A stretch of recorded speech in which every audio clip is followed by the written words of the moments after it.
I didn't get to do a day 2 vlog. I actually was very tired yesterday and guess who forgot their allergy medicine?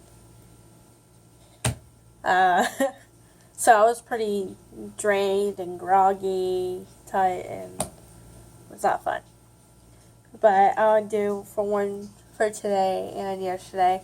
So yesterday we continued on the search and rescue, the same location, and we actually ended up saving a dog that had a possible dislocated hip and fracture. And he was super friendly. He came right up to us, even though he's trying to jump on us. His legs just so stiff, didn't want to bend or anything. So we got him back to the shelter to get help. And, of course, you have to ask around neighbors if they recognize the dog, who the dog belongs to. And nobody that we asked actually recognized the pup. I call every dog just pups, just letting you guys know. And we ended up bringing in 2 kittens that were sickly-like. They were pretty snotty, and all we had to do was, scoop them up. And they were there in our hand, and they had round bellies, which, that could mean that they're full of worms, and they just weren't kittens. They were just not feeling well. So we brought them back to the shelter, and we had the whole entire day to where it's just trying to figure out where we can go help these animals out. And, with flea places, we had to ask about different animals. We offered food for people who needs it, or people who would please take care of the animal that they've been seeing, that we've seen. And, we'd ask for their information to make sure, if there's any other issues that we would help them with on it. And so today was a total mess. We ended up having a meeting, went to an emergency meeting to leave.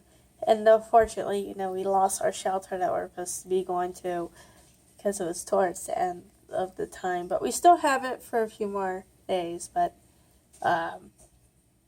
we're probably going to be, I don't know, maybe transferring tomorrow, hopefully, to a new shelter. And then today, we had a few disturbing sights. And, we've seen houses that had literally 95% of their house on the street. And these people are even more putting their house numbers on the garbage, like on a mattress that's sitting there, a refrigerator, or a wood that was in the house that just had their house number on it. And it was not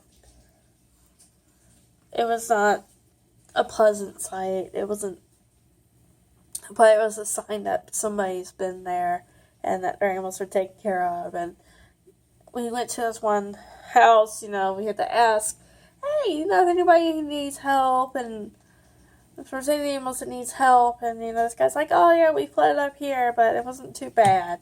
And then he goes, well, if you go down the street some, you'll find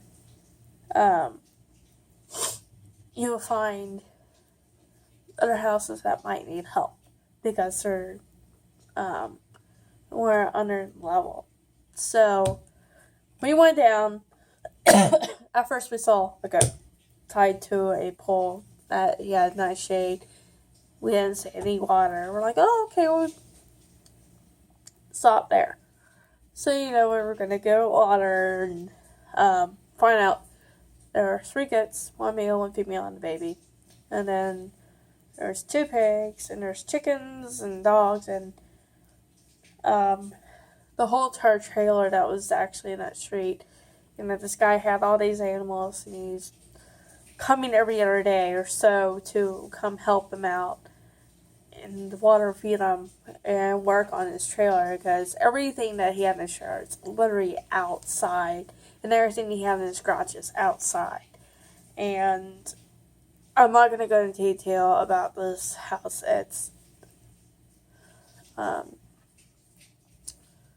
the unfortunate of a few things that we learned and seen but their neighbors who are trying to help as well to take care of these animals as well, and which is beautiful to know that. And then we go to a completely other side, and we find out that this one area was like a trail park, but it's not a trail park, and it flooded entirely.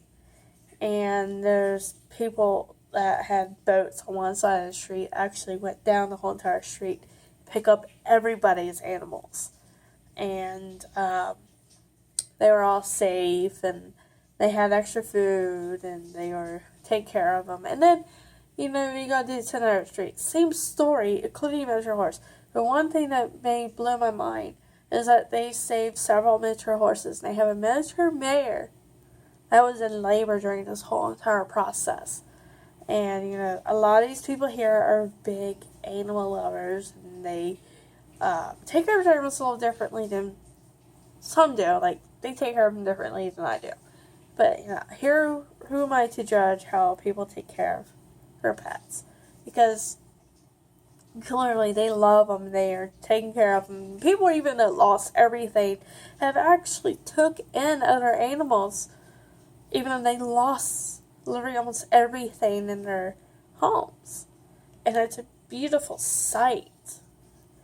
And I'm not as a mess like I was yesterday. And it's actually kind of early. There's still sun out. So I'm just sitting here ready to eat my dinner, and I'm ready to see what tomorrow brings. Talk to you guys later.